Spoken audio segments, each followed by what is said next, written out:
Terima kasih Anda masih bersama kami. Bagi Anda yang baru saja bergabung, kami hadirkan kembali 3 berita utama hari ini. Antrian panjang warga memburu beras murah Bulog terjadi di sejumlah daerah di Jawa Barat. Jalan penghubung Kabupaten Sumedang Majalengka ambles akibat curah hujan tinggi. Massa yang tergabung dalam gerakan umat melawan berunjuk rasa di kantor KPU dan Bawaslu Jawa Barat. Desak rekapitulasi real count dihentikan karena banyak kecurangan pemilu.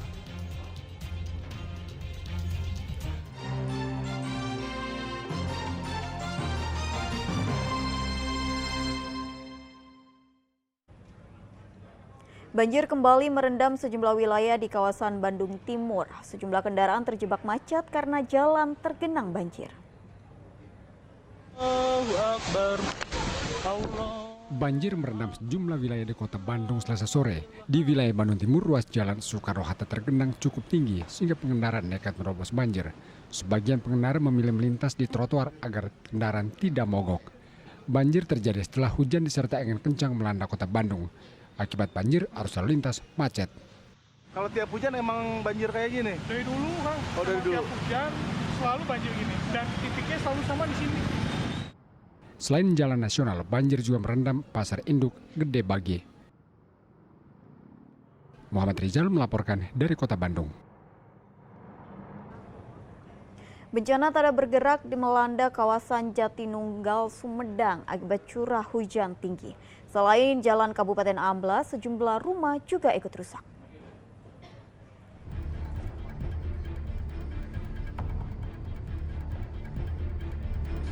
Jalan alternatif kabupaten yang menghubungkan Sumedang Majalengka amblas sepanjang 30 meter di Dusun Karanganyar, Cipende, Jatinunggal, Sumedang. Jalan amblas sedalam 1 meter sehingga sangat berbahaya bagi pengendara. Warga menutup jalan yang amblas dengan tanah agar tidak masuk air. Pergerakan tanah sudah terjadi sejak Minggu malam setelah kawasan diguyur hujan deras dengan intensitas lama. Namun warga sekitar belum mengungsi. Warga yang dipindahkan dari lokasi ini, Pak? Sementara tidak ada, cuma untuk antisipasi warga mungkin ada yang nginap di rumah orang tuanya, kerabatnya, dan keluarga lain lah gitu. Ada sebagian rumah yang sana. Ini tiap hari ada pergeseran, Pak? Ada. Cuma nggak begitu drastis, cuma ada pergeseran yang sedikit gitu.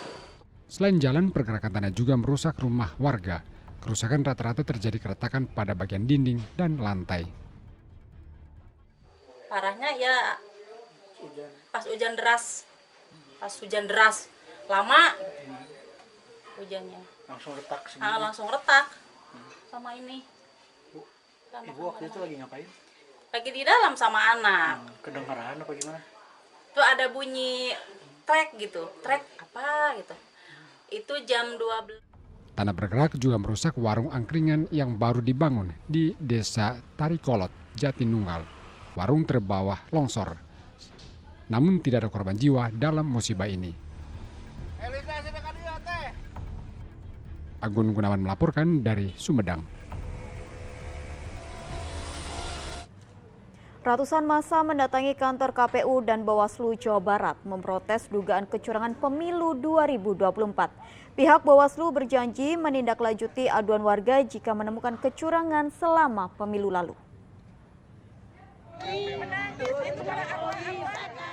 Ratusan massa yang tergabung dalam gerakan aksi umat melawan berunjuk rasa di depan kantor KPU dan Bawaslu Jawa Barat Selasa siang. Peserta aksi mayoritas kaum ibu. Mereka menyatakan menolak pemilu 2024 karena diduga banyak kecurangan. Massa membentangkan berbagai spanduk dan poster yang berisi tuntutan agar KPU membatalkan proses rekapitulasi surat suara real count karena banyak kecurangan.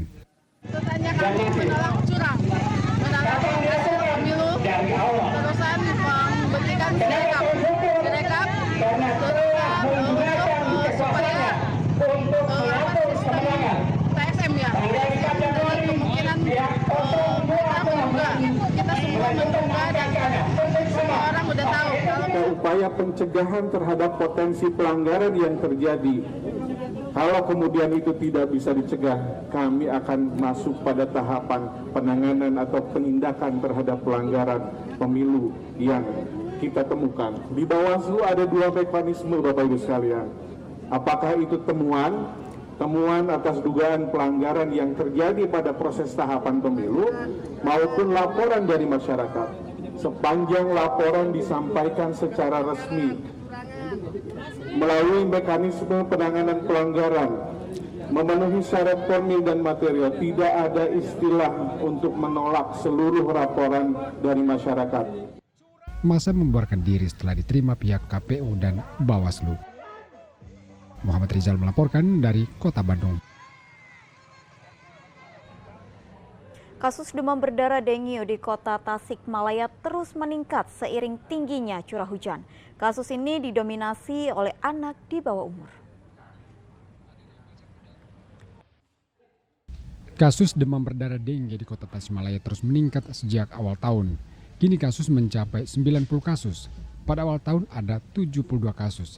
Data Dinas Kesehatan Kota Tasikmalaya mengatakan kasus DBD mayoritas menimpa anak di bawah umur. Selain karena curah hujan masih tinggi, perilaku masyarakat yang kurang menjaga kebersihan lingkungan juga menjadi penyebab. Salah satu orang tua pasien bahkan sampai tidak mengenali gejala demam berdarah dengue. Ia awalnya mengira anaknya hanya mengalami panas biasa.